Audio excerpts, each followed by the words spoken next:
Hello students, I am your teacher Annu. Welcome in my channel Study and Learn with Annu. बेटा आज हम इसका second जो है पार्ट सॉइल उसको कवर करेंगे. इससे फर्स्ट जो पार्ट था लैंड वो हमने इससे पहले वाली वीडियो में कवर कर दिया था. So let's read the chapter. Soil. The thin layer of grainy substance covering the surface of the earth is called soil. जो thin मतलब पतली जो लेयर होती है, ग्रेनी दानेदार जो सब्सटेंस जो सरफेस को कवर करता सबसे ऊपर का, उसको हम क्या बोलते हैं? Soil. It is closely linked to land. ये सबसे ज्यादा लैंड से सबसे जो फर्स्ट लेयर होती है यही होती है, क्लोजली लिंक्ड होती है. Land forms determine the type of soil. जो लैंड फॉर्म्स होती है उससे पता चलता है कि सॉइल का जो टाइप है वो कैसा होगा.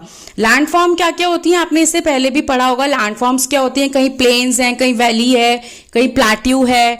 तो ये क्या होते हैं? लैंड फॉर्म्स होते हैं. Soil is made up of organic matter. Soil जो है वो किससे बनता है? ऑर्गेनिक मैटर से. मिनरल्स होते हैं उसके अंदर. वेदर्ड रॉक्स होती है. वेदर्ड रॉक्स क्या होती है? जो पत्थर टूट के आते हैं उनको बोलते हैं. कौन कौन से पत्थर होते हैं आपने पढ़ा इससे पहले? इग्नियस रॉक होती है हमारी, मेटामॉर्फिक रॉक्स होती है, और उससे जो टूट के आता है उसको क्या बोलते हैं? सेडिमेंट्री. वो टूट टूट के जो पत्थर आके मिलते हैं उनको बोलते हैं सेडिमेंट्री.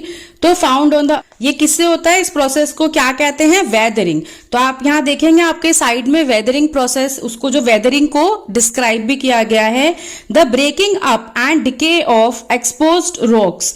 द ब्रेकिंग अप मतलब टूटना, डिके का मतलब होता है लूज. जो पत्थर जो है लूज हो जाता है पानी गिर गिर के ना, तो और वो क्या हो जाता है? Exposed rocks. मतलब वो टूटी जब रॉक्स बाय टेम्परेचर. किससे एक्सपोज्ड? किससे हो रही हैं वो रॉक्स? टेम्परेचर से. उन पर धूप पड़ी, चेंजेस, अगर जो चेंजेस हो रहे हैं उसमें, फ्रॉस्ट, बर्फ जमी उसके ऊपर, एक्शन हुआ उसका, plants, animals and human activity.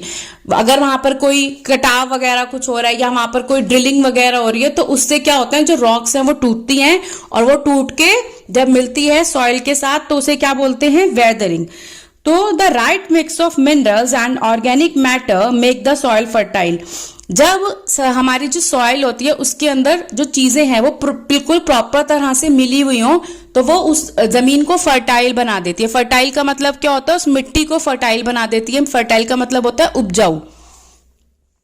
अब आप यहां पर देखेंगे कि यहां पर एक पिक्चर बना हुआ है जो सॉइल का है. सबसे ऊपर की जो सॉइल होती है, top soil with humus and vegetation.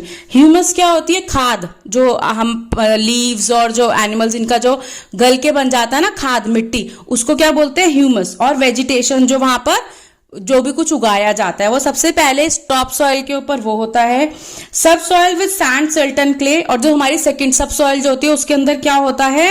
Sand होती है, सिल्ट और क्ले होता है उसमें. फिर थर्ड में वेदर्ड रॉक मटेरियल होता है जो अभी हमने पढ़ा कि वेदरिंग कैसे होती है, किस तरह से टूट के आता है. और सबसे लास्ट में क्या होती है? Parent rock. पेरेंट रॉक का जैसे मतलब मैंने आपको बताया कि वो कौन सी रॉक से टूट के आ रहा है, इग्नियस से आ रहा है या फिर मेटामॉर्फिक से आ रहा है. अब इसके बाद आप देखेंगे साइड में लिखा हुआ है, do you know it takes hundreds of years to make just 1 centimetre of soil. तो आप सोचो 1 सेंटीमीटर ऑफ सॉइल, मिट्टी को बनने में हजारों साल लग जाते हैं. तो इसका ये फर्टाइल है, ये हमारे पास है, इसकी इतनी importance. Factors of soil formation. The major factors of soil formation are the nature of the parent rock and climatic factors. जो मेजर सबसे जो मेजर फैक्टर्स होते हैं जो सॉइल के ऊपर बहुत डिपेंड, जो सॉइल जिससे बनती है वो किस पे डिपेंड करती है? पेरेंट रॉक के ऊपर. वो कौन सी रॉक है? इग्नियस है या मेटामॉर्फिक है? और क्लाइमेट फैक्टर्स, वहां का क्लाइमेट कैसा है उस जगह का. Other factors are the topography. दूसरे फैक्टर्स क्या होते हैं? टोपोग्राफी उस जगह की. Role of organic matter, role of organic material, वहां पर कौन कौन सा ऑर्गेनिक मटीरियल है जो डला हुआ है उस सॉइल के ऊपर. और time taken for the composition of soil formation. उस सॉइल को बनने में कितना टाइम लगा है, कितने टाइम में वो सॉइल तैयार हुई है. All these differ from place to place. ये हमेशा फर्क पड़ता है कौन सी जगह पर कैसी मिट्टी है. आप इस सॉइल का डायग्राम देख रहे हैं, इसमें सबसे पहले जो एक्सप्लेन किया हुआ है that is your parent rock.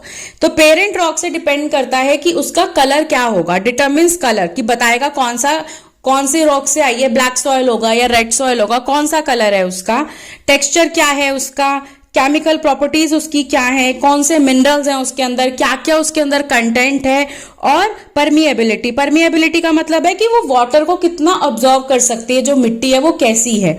उसके बाद है क्लाइमेट। क्लाइमेट से क्या फर्क पड़ता है कि टेम्परेचर, वहां का जो क्लाइमेट है मतलब वहां का टेम्परेचर कैसे है, बहुत गर्म है या बहुत ठंडा है, बारिश ही होती रहती है वहां पर। रेनफॉल इन्फ्लुएंस क्या है वहां का, रेट ऑफ वेदरिंग। वेदरिंग जैसा आपको पहले भी बताया कि कौन से पत्थर जो है वो टूट टूट के रॉक्स जो वहां पर आए हैं। और ह्यूमस क्या है, ह्यूमस का मतलब क्या होता है, खाद मिट्टी। जैसे मैंने अभी आपको बताया कि जो सड़ जाता है ना पत्ते और ये सब, उनको जब डाल देते हैं वो बहुत फर्टाइल करती है लैंड को, तो वो सब चीजें वहां पर कैसी हैं। रिलीफ। रिलीफ क्या है, altitude and slope. Altitude and slope determine accumulation of soil. ये अर्थ का जो सरफेस है वहां पर जो सॉइल है वो एल्टीट्यूड से मतलब क्या हुआ कि कितनी हाइट पे है, वो जो जगह है वो कौन सी हाइट पे है जो, और उसके बाद फिजिकल प्रॉपर्टीज क्या है उसकी, और किस तरह का एक्यूमुलेशन, कैसे मिट्टी जो है वो किस तरह से पानी को कितना वो ले रही है, कितना कैसे कर रही है, संचय जैसे बोलते हैं ना मिट्टी का संचय, उन सब चीजों को ये देखता है रिलीफ में।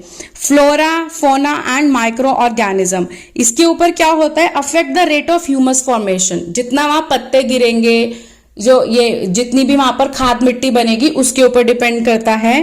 फ्लोरा और फोना किसको बोलते हैं, प्लांट्स और एनिमल्स एक्टिविटीज वहां की कैसी है।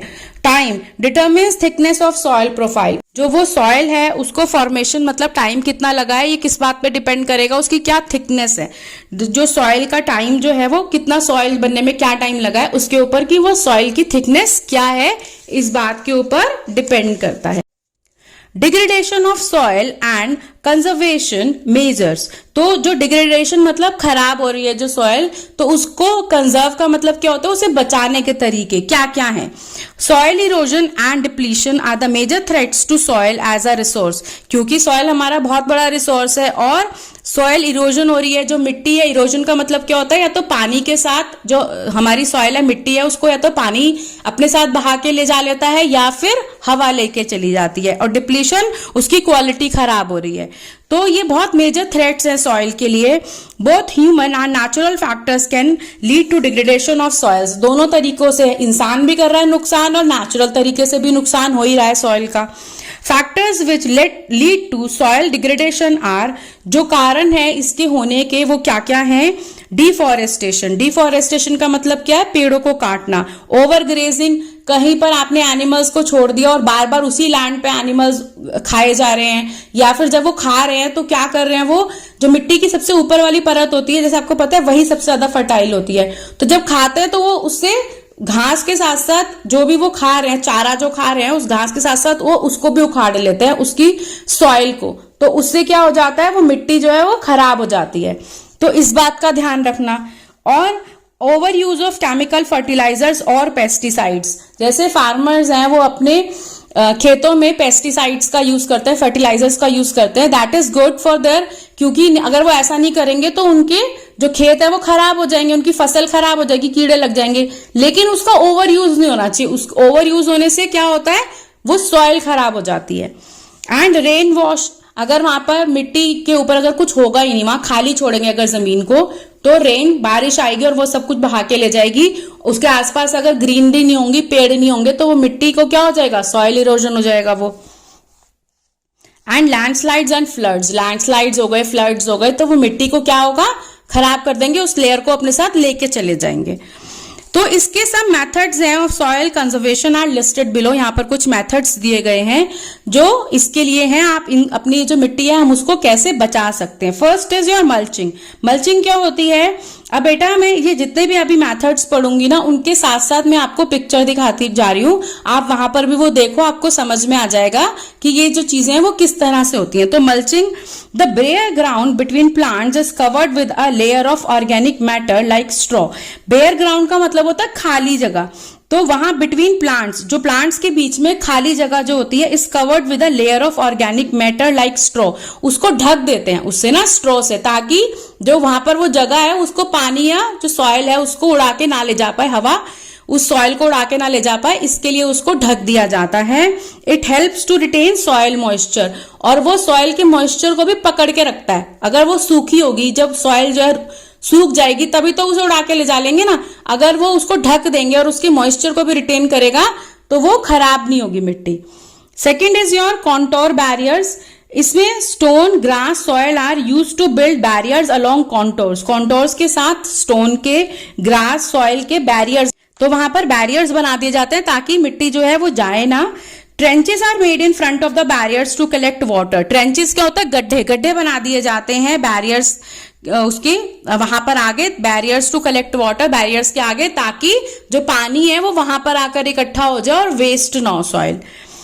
Rock dam, rocks are piled up to slow down the flow of water. Rocks को पाइल्ड अप कर देते हैं। रॉक्स मतलब पत्थर जो होते हैं उनको पाइल्ड अप, उनको लगा दिया जाता है ताकि जो पानी है उसको बहाव को थोड़ा स्लो कर दें। And this prevents gullies and further soil loss. इससे जो फर्दर सॉइल लॉस नहीं होता।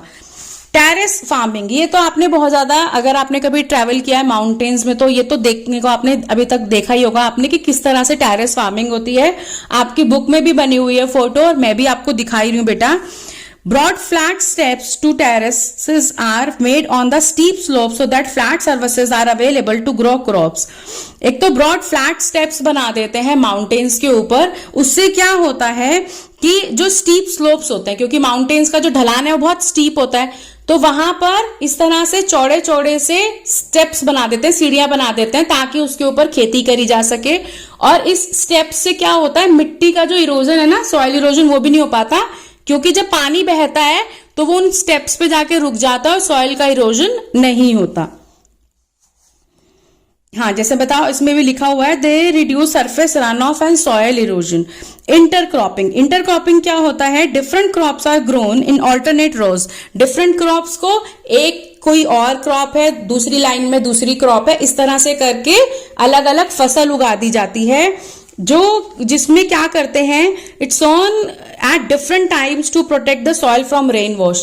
जिसको काटने का और जिसको जब उसको काटेंगे वो टाइम भी अलग होगा, उसको लगाने का टाइम भी अलग होगा, जिससे जो मिट्टी है वो खाली नहीं होगी। जब खाली नहीं होगी तो उसको बहा के भी नहीं ले जा पाएंगे ना।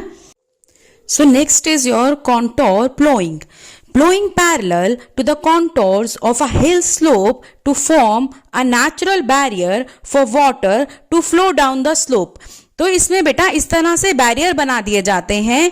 हिल स्लोप मतलब पैरेलल, मतलब उसके साथ साथ, तो जब वो स्लोप से ही पानी बह के जाएगा तो वो किस में जाएगा, फसल में ही जाएगा, तो इससे वो पानी जो है वेस्ट नहीं होता, ना ही मिट्टी बहती है। And the next is your shelter belts. In the coastal and dry regions, row of trees are planted to check the wind movement in protect soil cover. आप बेटा अपनी बुक में भी देख रहे होंगे, साइड में भी देखो आप बने हुए हैं आपके यहाँ शेल्टर बेल्ट्स। इसमें क्या होता है, कोस्टल रीजन, कोस्टल कौन सा होती है जगह जहां पर पानी बहुत ज्यादा होता है, सी के पास वाला एरिया, इनको क्या बोलते हैं, कोस्टल एरिया बोलते हैं। और ड्राई जो बहुत सूखा जो एरिया होता है, जहां पे जो मिट्टी है बहुत रेतीली होती है, तो क्या होता है, ये पानी के बहाव से या फिर हवा के उससे इनके जो ऊपर की जो टॉप सोइल है उसके बहने का डर होता है, इसलिए साइडों में क्या लगा देते हैं, शेल्टर बेल्ट्स लगा देते हैं। शेल्टर बेल्ट्स मतलब पेड़ लगा देते हैं। जो पेड़ क्या है वो अपने अंदर क्या सोख लेता है, पानी को और मिट्टी को साथ में सोख लेता है।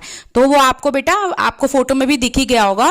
सो नेक्स्ट आपका है बेटा ये जो लास्ट है, दैट इज योर एक्टिविटी। इसमें क्या दिखाया गया है, इसमें दो ट्रेज दिखाई गई हैं और उसमें एक के ऊपर वेजिटेशन है और दूसरे के ऊपर वेजिटेशन नहीं है। तो जब आप उसके ऊपर पानी डालोगे तो जिसके ऊपर वेजिटेशन नहीं है उसकी सारी मिट्टी बाहर आ जाएगी, और जिसके ऊपर वेजिटेशन है उसकी जो मिट्टी है, वो जो पौधे हैं वो उसको होल्ड करके रखेंगे और वो बाहर नहीं आएगी। So that's all for the topic. I hope you have understood it. If it is so, please give a thumbs up, share with your friends. Thank you.